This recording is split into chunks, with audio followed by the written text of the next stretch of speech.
Lamentavelmente, volto à tribuna para falar mais uma vez sobre essa trágica ocorrência que vitimou vários municípios de Pernambuco e de Alagoas.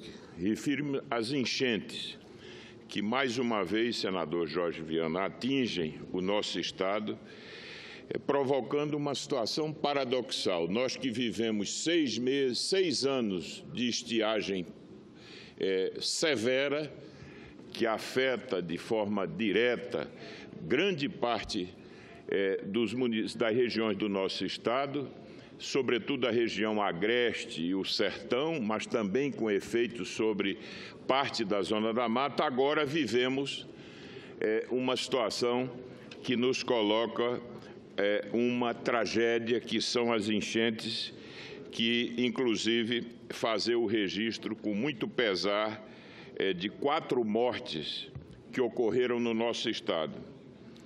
Quero lembrar que agora o número de desalojados já alcança 55 mil pessoas em 24 municípios de Pernambuco. Dentro desse contexto, foi ampliado o prazo de situação excepcional de 120 para 180 dias, o que permitirá, conforme a legislação, uma ação mais prolongada do poder público nas áreas atingidas. Inicialmente foram identificados oficialmente em situação crítica os municípios de Água Preta, Amaragi, Barra de Guabiraba, Barreiros, Belém de Maria, Catende, Cortês, Gamileira, Jaqueira, Maraial, Palmares, Ribeirão, Rio Formoso e São Benedito do Sul. E desde ontem foram incluídas as cidades de Caruaru, Ipujuca, Joaquim Nabuco, Jurema, Lagoa dos Gatos, Primavera, Quipapá, Serinhaém, Tamandaré e Chechel. De acordo com o Ministério da Integração Nacional, a situação de emergência é decretada quando a capacidade de resposta do município atingido está seriamente comprometida, o que exige a ajuda complementar do Estado ou da União para as ações assistenciais e de recuperação. Também gostaria de prestar minha solidariedade ao povo alagoano, que também foi fortemente castigado por chuvas torrenciais que resultaram em 7 mortes, e hoje há registro de 24 mil desabrigados, alcançando também um grande número de municípios daquele Estado. Senhor presidente, senhoras e senhores senadores, estamos desde segunda-feira articulando ações e quero nesse momento me dirigir ao senador Humberto Costa, que tem sido parte importante nesse processo de articulação. Estivemos hoje reunidos, toda a bancada federal de Pernambuco, senadores e deputados, para que juntos, de forma suprapartidária, possamos nos mobilizar com o único propósito de atender o mais rápido possível e minimizar o sofrimento da nossa população. Nessa reunião ficou decidido que as ações terão que contemplar necessariamente 3 dimensões. Uma dimensão de natureza emergencial e assistencial, outra que se destina à reconstrução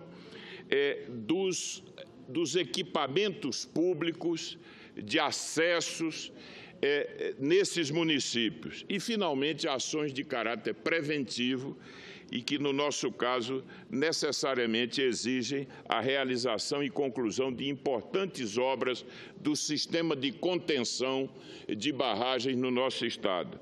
No primeiro caso, ou seja, para as ações imediatas e assistenciais, deverão ser liberados 20 milhões de reais para o governo do Estado de Pernambuco. A população que foi duramente atingida precisa necessariamente de cestas básicas, de alimento, de agasalhos, de colchões e ainda de produtos de higiene pessoal.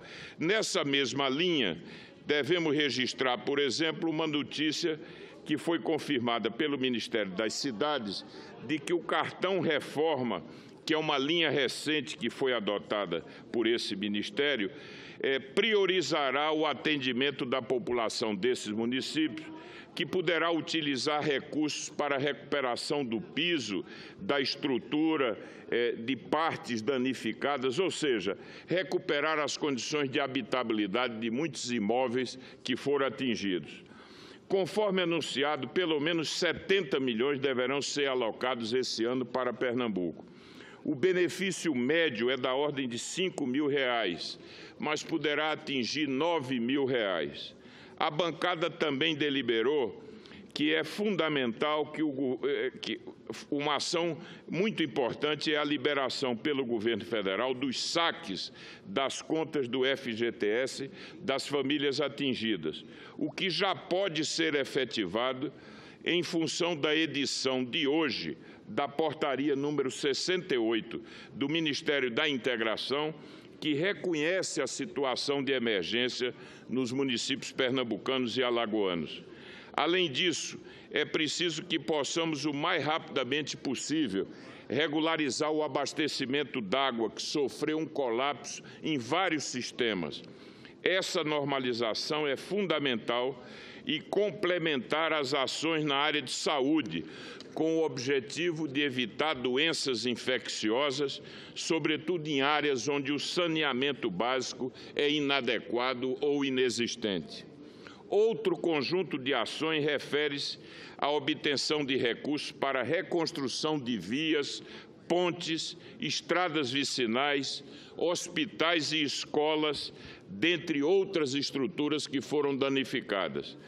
Também se faz necessário o apoio do governo federal para a recuperação das estradas, especialmente a BR-101 e a PE-60, além dos acessos aos municípios de Belém de Maria e Barra de Guabiraba, que sofreram fortemente com as inundações.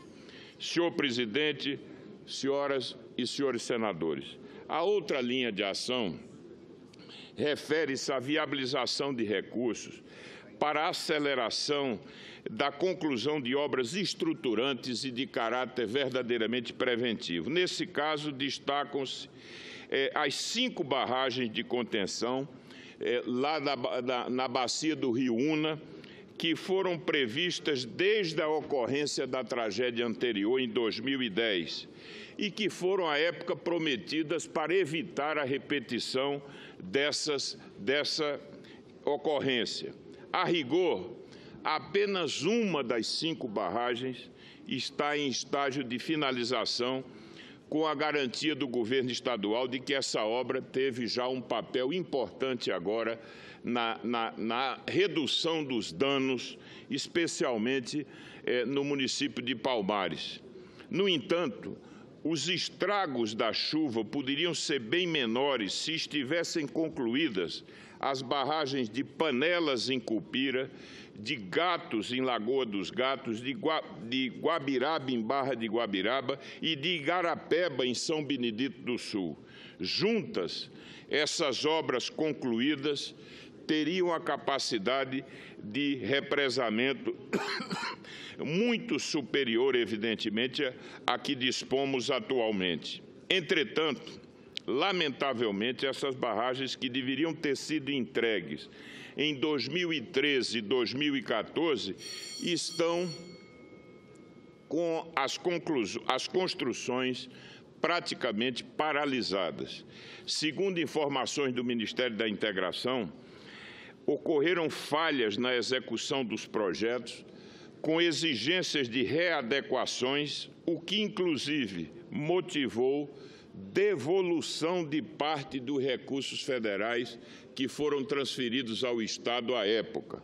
Portanto, é fundamental que os projetos possam ser reavaliados rapidamente em termos de custo e prazos, para que essas obras possam ser definitivamente retomadas e concluídas. Adicionalmente a esse cinturão de barragens, a bancada defende a inclusão das barragens do Engenho Maranhão nos municípios de Escada e Ipujuca e o Engenho Pereira na cidade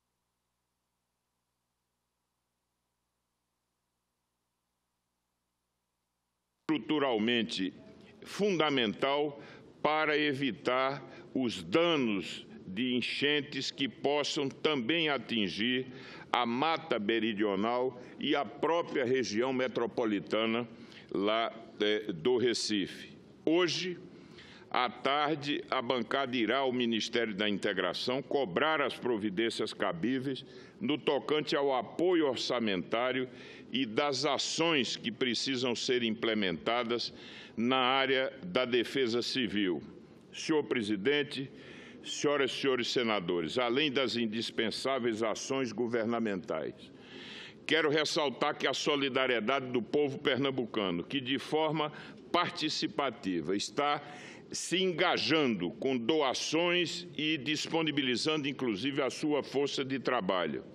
Estão sendo formadas correntes de ajuda por meio das redes sociais e também já identificamos que algumas empresas, entidades e organizações não governamentais também estão mobilizadas para ajudar os moradores das cidades da Mata Sul e do Agreste. Portanto, também conclamo que mais entidades civis e empresariais possam aderir e comprometer-se de forma permanente e efetiva com esse esforço que eu tenho certeza que poderá propiciar a superação dessa quadra e desse momento tão difícil para o nosso estado de Pernambuco, especialmente para esses municípios. Portanto, senhor presidente, era esse o nosso pronunciamento. Eu agradeço a tolerância de Vossa Excelência. Muito obrigado.